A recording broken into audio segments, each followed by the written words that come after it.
minute here for Instagram to join the party. Hope you all are off to a good start today. Yes, it's only 6:18 in the morning and probably not much of a start yet, but some of you are in other places where it may be, there we go, where it may be later. So I want to get you off to a good start today. So we'll see who all pops on live. Oh, you can see my flowers. Let me show you.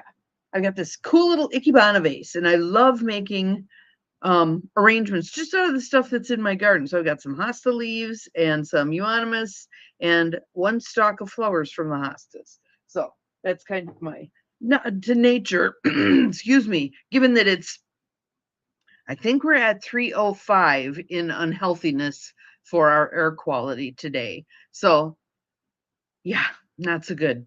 Um, Interesting day yesterday. Good morning, Abigail. Glad you are here. Welcome. We'll see if some of the other practical rebels start rolling in now. But I did two things yesterday that were really awesome. I had ordered Holy Moments books, and I decided at the last moment I was going to, because Gwen had mentioned on here that the Holy Moments books come in Spanish as well as in English. So I ordered a set of Spanish ones and a set of English ones and went around to various little free libraries in my area and dropped off a Spanish speaking one and an English speaking one in each box. And first of all, I was very gratified with how many boxes there actually are, little free libraries in my neighborhood. Good morning. Glad you are home safely. Awesome, awesome. Don't breathe. Yeah. So we're at 305, and north of us, I think they're still in the 500s. So terrible air quality. Terrible, terrible. I was not even out much yesterday, and the scratchiness, yeah. So anyway, back to what we did yesterday. I contacted Diane and say, hey, do you want to be my partner in crime? So we ran around to the little free libraries and put in the Holy Moments books, which was really cool. Found more little free libraries than you could shake a stick at. Almost every school and every church seems to have one, which yay. And I noticed several of the churches, in addition to their food blessing box, they now have either a cooler sitting below with some perishable stuff, or there is a bookstore here, tardigrade bookshelf, that now has a refrigerator, a community refrigerator outside with perishable stuff for people. So yay, awesome. Good morning, Barb. Glad you are here. Welcome, welcome. So that was the first part of yesterday's adventure that was fabulous. Then the main reason for going to Green Bay in the first place was I wanted to check out the tiny home community that this couple is spearheading for veterans. And I kind of knew where the area was because I'd been over there for meetings and things at the VA or the mental health center, that kind of stuff, eons ago, decades ago. Good morning to those of you who are here whose names aren't rolling. Glad you're here. Welcome. So we went, and I'm driving around and I'm trying to figure out. So I'm looking on my this was funny too. Looking on my display in the car, which it's a new to me car. It's not, I didn't buy it new. And I don't know why, but it keeps defaulting to Chicago as if Chicago is where I'm coming from. So I put in the general location of where this Veterans Village is, and it shows me the route from Chicago all the way up to, and I kept entering in a local address to try to get it to shrink that up, and it was not having it. So I ended up on my phone, and it stopped several times trying to figure things out. There was some construction and all the things. Anyway, we get there, and I turn in the driveway and I see this little tiny home, and it's green. The siding is green, my favorite color. There's a sign. So stopped the car, asked Diane if she wants to get out and walk around with me. She said she was going to sit in the car. So I left it running. And as I'm walking toward the first little house, what I wanted to do was like peek in the windows of the little house and then peek in the windows of the um, common house. And there wasn't a sign there saying no trespassing. So I figured I was golden. Pickup truck comes around the end of the building, and I recognized the man driving it from the videos on their website. Um, that he's the guy. He's a general contractor. His wife is the veteran, and they've been working together to create this thing. And they now have a powerhouse of people on board with their project. Yay, them. So he runs his window down, like, what are you doing here? So I explain what I'm doing there. He shows me the little houses. There's two different sizes. There's a 400 square foot house that's meant for an individual or a couple, and there's a 600 square foot house that's meant for people who are in transition. So they may be there for a while. They might be transitioning from being unhoused. They might be transitioning from treatment, whatever. There's several of those. And then from there, they're going to go somewhere. So he showed me the houses. He showed me their common house. We had a fabulous conversation about the trials and tribulations of doing this stuff. And he's the second person who said to me, if you can do this without doing it through a PUD, which is a planned unit development thing, it's how you get around zoning if there isn't zoning in place that will work for your particular project. But he said it adds another whole layer of complications and requirements and stuff. If you can avoid it, avoid it. So the only place I think I can avoid it at this point, as soon as they get it up and running, is Appleton, because they will have a cottage court ordinance under which we could build what I want to build. So that was an interesting piece. But I'll be calling his wife tomorrow and having a chat with her as well.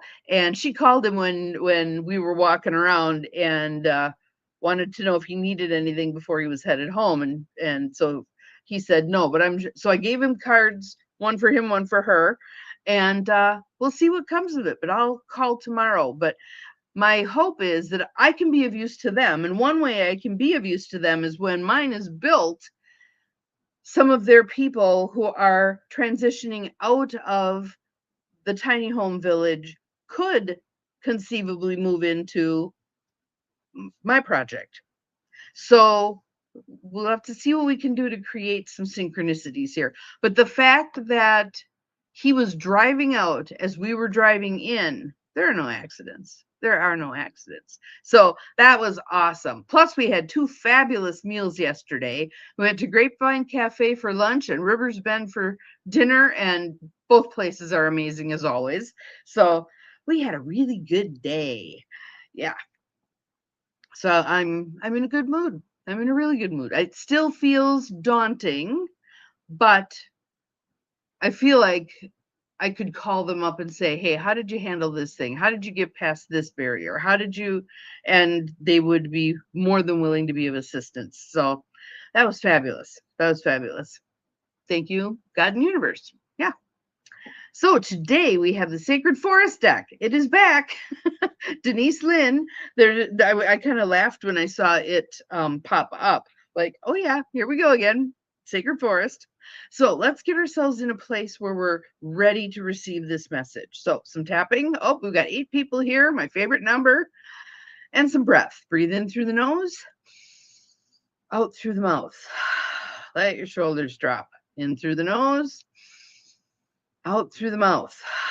It's such a good thing we're inside and not breathing what's out there. Breathe in through the nose, out through the mouth. Shaking off the night, ready for the day. All right, our card, lovely little card, Bee Spirit Prosperity. Little fairy riding on a bee. I think she's got a ring in her hand. So, good morning, Nancy. Glad you are here. Bee Spirit Prosperity. That's what we have for today. In the meadow, the flowers are heady with their sweet scents. Bees flit from flower to flower, their droning sounding like the combined chants of 1,000 monks. I will be happy, grateful, pleased when it gets back to the point where there's that many bees that it sounds like a cacophony.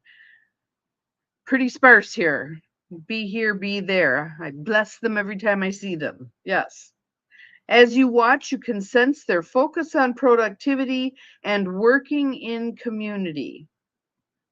I thought that was a pretty interesting line. The result of their industry is golden amber honey. This card can be a wonderful sign that abundance and sweet energy is coming your way. It also can be a card of productivity and organization. So if you have been indecisive, disorganized, and unfocused, this card can mean that it's time to focus. Been working on that, right? We've talked about that quite a bit. Reprioritize your life. Have you been too busy with nothing to show for all your work? There's a difference between productivity and busyness. Busyness can burn a whole lot of energy and not produce a whole lot. Decide what is most important and take steps in those directions, like a trip to a veteran's tiny house village to see what's going on that's similar. To activate the prosperity you desire, this card also can signify that it's time to work hard. Be willing to put in time and energy, and your goals will be attained. Your efforts will pay off. Bees work together, so also consider whose energy aligns with yours and how you might collaborate to achieve your desires. Could this card be any more perfect after yesterday? Yes, yes, loving this message. By doing this, good fortune will ensue. Throughout history, bees and their productivity are admired because they bring us honey, which is associated with the sweetness of life, nourishment, and wealth. Honey is also associated with gold in many legends. The message Bee Spirit brings is that with diligent work, you will gain gold. The spirit of the bee says, the sweet abundance of the universe is flowing into your life. However, you need to take action and perhaps join with others to align with the frequency of your dreams. Believe that you deserve, and your goal will unfold.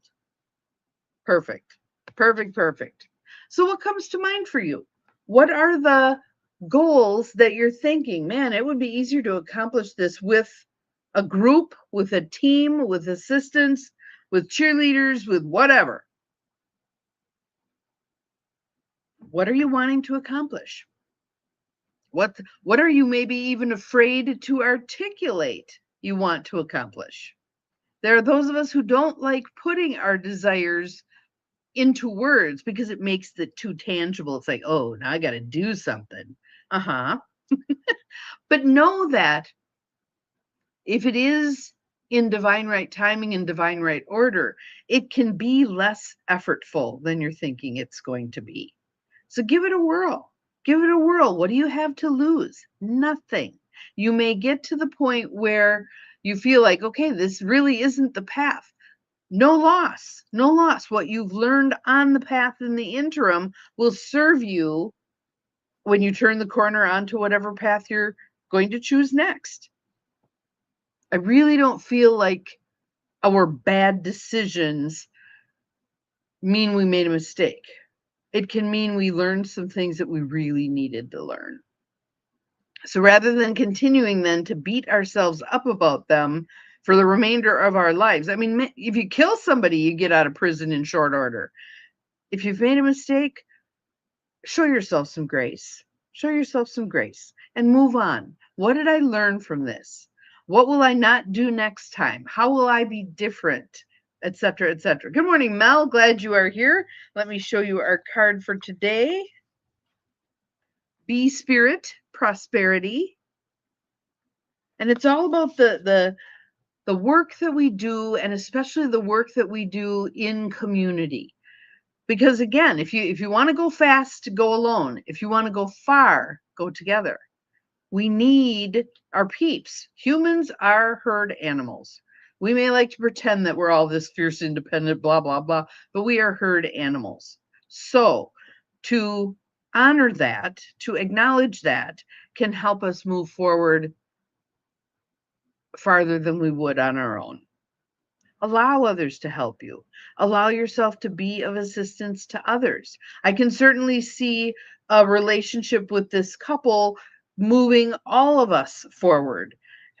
Maybe I'm volunteering for them. Maybe they're giving me guidance in terms of how did you handle this? What did you do about that? Where did you get this? How did you work through that? All the questions, right? So I would love to see in the feed how you're applying this to your life, to your goals, to your hopes and dreams. Where might you need to be reaching out? Hey, I could use a little boost with this. Ask, ask. The worst thing that someone can say is no. And maybe if that's the worst thing, maybe it's also the best thing. Maybe they're not the right party. If not this, then that. This or something better. Remember, this or something better. Let's resurrect that idea as well. So that's where we're at today. Yesterday was an amazing day. I hope today will be just as amazing. I'm meeting with my goal crushers group, this group of young people that we've been meeting over 2 years now, once a month, talking about where we're going to. One of them is he currently left his location and he's cruising around Vietnam, visiting, checking things out. It was really funny. The last call we were on, he had just landed and he was trying to find the place that he had rented. So he's wandering through the streets talking to us on Zoom. This world is amazing. So, see you again tomorrow. Remember, you are capable of far more than you think you are. Have a great day. Bye bye.